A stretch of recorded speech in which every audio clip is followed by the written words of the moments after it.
I'm a psychiatrist.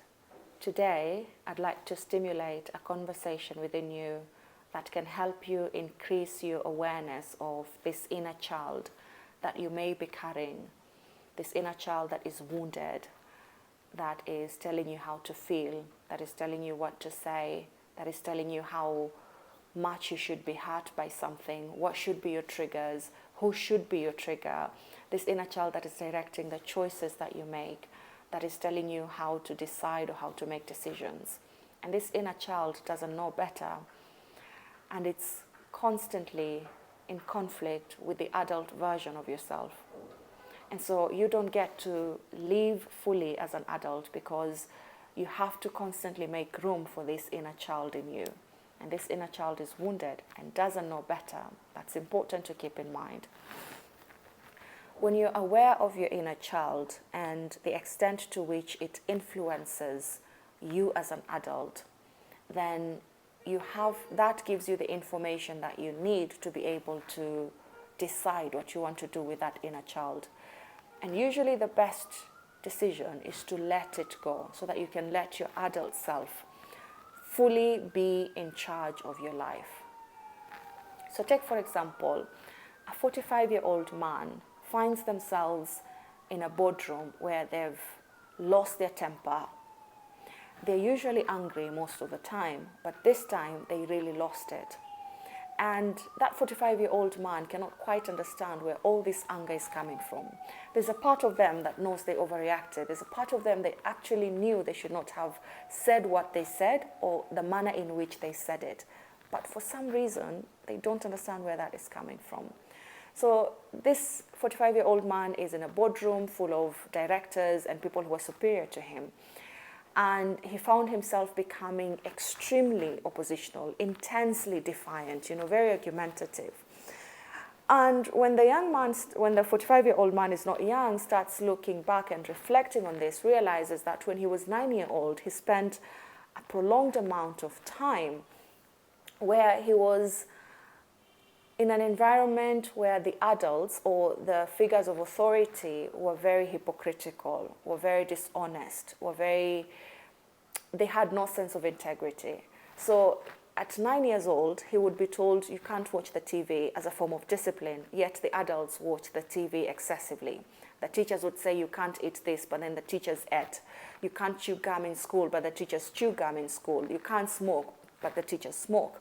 So when the young man at 9 years old saw all this, he became very combative, very argumentative. He wanted to defend his right. He felt they were being unjust to him. So he retaliated by being oppositional, by being defiant, by being disobedient. And after that period ended and he grew into 16 years old, into 20, that 9-year-old never quite left. He never outgrew that 9-year-old. So he took it with him to 20 up to 45 years old. And when he found himself in a situation that maybe he perceived or maybe saw a signal that reminded him of when he was 9 years old and how he was being mistreated by these figures of authority, that child came out of him, erupted out of him, and the adult, the 45-year-old self, could not contain this child, could not tame this child, could not control it. And when he looks back to that 9-year-old, he's able to actually pick a pattern or a series. When he went to college, the same thing sort of happened, and it really triggered him. When he went to his first workstation, it happened. So he can see that his anger is as a result of either something real happening that makes him feel that he's being unjustly treated and people are being hypocritical at the top. So the figures of authority are being duplicitous. They are saying what they are not doing. They're preaching what they're not doing.